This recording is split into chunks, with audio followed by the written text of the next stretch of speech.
성도님들 안녕하세요. 2024년 구역공과 오늘은 추수감사절 말씀 함께 나눠보도록 하겠습니다. 범사에 감사하라. 오늘 본문은 골로새서 3장 말씀입니다. 하나님께 감사의 제사를 드리는 본문인데요. 감사를 하기 위해서 몇 가지 조건이 있어야 되는데요. 그것이 첫 번째로 하나님의 그리스도의 말씀이 있어야지 절대적 감사를 할 수 있다는 것입니다. 사람은 언제 행복감을 느낄까요? 다른 말로 언제 감사를 느낄까요? 많은 사람들이 비교를 하면서 행복감을 느낍니다. 그래서 어떤 행복에 대한 전문가는 자기보다 못한 사람들 있는 집단에 가서 행복감을 느끼며 살으라고 이렇게 권유하기도 합니다. 다른 사람보다 조금 나은 집, 조금 나은 직장, 조금 나은 성적 이런 것으로 우리는 행복감을 느끼기도 하고 또 감사의 조건을 찾기도 합니다. 흔히 그런 감사 있지 않습니까? 병원에 누워있는 사람보다 나는 걸어 다닐 수 있어서 감사합니다. 저 아프리카에 하루에 한 끼도 못 먹는 사람들보다 이렇게 하루에 3끼 먹을 수 있어서 감사합니다. 이런 비교를 통하여서 감사를 하는 것은 매우 적절하지 않습니다. 왜냐하면 나보다 비교 우위에 있는 사람이 늘 존재하기 때문이죠. 그래서 비교는 감사의 절대적 조건이 되지 않습니다. 이게 필요할 수도 있고 또 우리가 억지로 감사를 할 때 좋은 작용을 할 수 있겠지만 절대적 조건은 아닙니다. 그렇다면 우리는 어떻게 감사할 수 있을까요? 그것은 바로 그리스도의 말씀이라는 절대적 기준이 있을 때 감사할 수 있습니다. 비교가 아니라 정확한 기준, 이 기준으로 우리는 감사하는 것이죠. 성경 말씀, 그리스도의 말씀 중에 명확한 기준이 뭐가 있을까요? 너는 택한 족속이다, 거룩한 나라다, 너는 왕 같은 제사장이다, 하나님의 소유된 백성이다 라는 이런 놀라운 선포, 그 말씀 자체가 우리에게 감사의 조건이 됩니다. 또한 예수 그리스도의 그 십자가의 구속의 은혜, 나 같은 죄인을 살리신 그 주님, 아들을 아낌없이 내어주신 그 주님, 아들을 아낌없이 내어주신 그 주님께서 우리에게 모든 것을 은사로 주시겠다고 하신 그 약속의 말씀, 이 말씀들로 우리는 비교하지 않아도 또 상황이 좋지 않은 쪽으로 흘러가도 우리는 감사할 수 있는 것이죠. 두 번째 감사할 수 있는 조건이라면 그리스도의 평강이 있어야 합니다. 그리스도의 평강, 이것은 우리의 흔들리지 않는 근거가 됩니다. 우리 성도님들이 생각할 때 행복한 상태는 어떤 걸까요? 행복이라는 건 불행의 반대말이기도 하죠.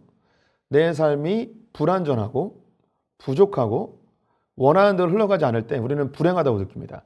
다시 말해 행복하지 않다고 생각하는 거죠. 불안정함 속에 우리는 불행을 느낍니다. 불안정함 속에 우리는 감사치 못하는 것이죠. 그래서 우리는 늘 안전한 것을 추구합니다. 그래서 추수감사절쯤 되면 많은 성도님들이 그런 고백을 합니다. 1년 동안 우리 집에 큰일 없어서 감사합니다. 우환이 없어서 감사합니다. 평탄하게 지내게 해주셔서 감사합니다. 평생 지금처럼만 살았으면 좋겠습니다. 이런 고백을 하게 되죠. 근데 이런 고백이 영원할 수 있을까요? 우리의 인생은 가시덤불과 엉겅퀴로 점철되어 있습니다. 모든 사람들이 고난을 당하게 되어 있습니다.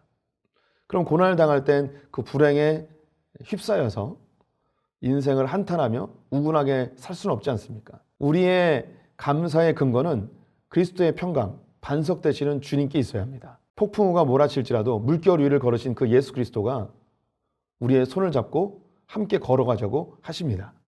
세 번째 감사할 수 있는 조건이라면 하나님의 뜻이라는 것입니다. 범사의 시와 찬성으로 감사하는 것이 하나님의 뜻입니다. 여기서 감사는요, 유카리오 테오라는 단어인데요. 이것은 하나님이 행하신 일에 대한 감사입니다. 우리는 일반적으로 감사를 할 때 누가 나에게 선물을 주거나 선의를 베풀거나 할 때 감사하죠. 이 감사와 오늘 본문에 나오는 이 감사는 좀 그 질적인 차이가 큽니다.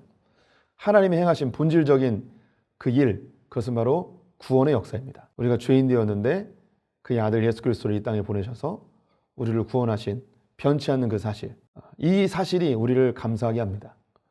우리 성도님들이 십자가의 은혜, 그 복음의 은혜를 늘 기억해야 될 것은 감사의 중요한 근거가 되기 때문입니다. 감사의 유익을 너무나 잘 알고 계시죠? 우리 성도님들 하나님이 행하신 일을 감사하십시오. 내 삶의 좋은 일뿐만 아니라 그 근본적인 나를 구원하신 그 하나님의 은혜에 감사하십시오. 오늘 본문 내용 살펴보겠습니다. 말씀은 골로새서 3장 15절에서 17절이고요. 참고로 에베소서 1장 4절을 보시면 좋겠습니다. 암송구절, 또 무엇을 하든지 말에나 일에나 다 주 예수의 이름으로 하고 그를 힘입어 하나님 아버지께 감사하라. 요점은요, 하나님 나라 백성은 구원의 은혜를 기억하며 감사해야 합니다. 네, 우리의 삶 가운데 이 감사가 넘쳐야 하는데요. 이 감사는 하나님의 예수 그리스도의 말씀과 그리고 그리스도의 평강 그리고 그 주님이 행하신 일을 근거로 하여 감사할 수 있습니다. 단지 내 삶에 일어난 어떤 좋은 일들이 아니라 변함없는 감사의 조건들이 우리에게 있다는 것이죠. 첫 번째, 무엇이 우리의 마음을 주장하게 해야 합니까? 그리스도의 평강입니다. 반석 되신 주님이 우리의 삶을 붙들고 계십니다. 그래서 우리는 흔들리지 않고 어떤 상황에서도 감사할 수 있습니다. 물결 위를 걷는 성도님들이 되셨으면 좋겠습니다. 두 번째, 우리 마음속에 무엇이 풍성히 거할 때 감사할 수 있습니까? 절대 비교하지 마십시오. 비교로 감사하지 마십시오. 비교로 행복을 누리지 마십시오. 우리는 그리스도의 말씀, 성경 말씀에서 우리를 무엇이라고 이야기하는지 그 선언하는 것으로 감사하셔야 합니다. 우리는 신묘막측하게 주님이 지으셨습니다. 온 천하와도 우리 성도님들 바꾸지 않으십니다. 아들을 아낌없이 내어주신 분이십니다. 우리 성도님 그 존재 자체로 이미 훌륭하십니다. 하나님의 말씀 근거하여서 감사하셨으면 좋겠습니다. 세 번째 질문, 그리스도인은 무슨 일을 하든지 어떻게 해야 합니까? 예수 그리스도의 이름으로 하나님께 감사하면서 해야 합니다. 우리는 구원의 감격으로 사는 자들입니다. 하나님이 행하신 그 일을 생각하면서 우리는 빚진 자의 심정으로 살아가야 합니다. 우리 성도님들이 하는 일, 교회 봉사, 자녀를 키우는 것, 우리 일상 모두가 하나님의 은혜에 대한 반응입니다. 이것이 우리 크리스찬들이 하나님께 마땅히 해야 될 삶의 예배이고 하나님께 드려야 될 우리의 자세이죠.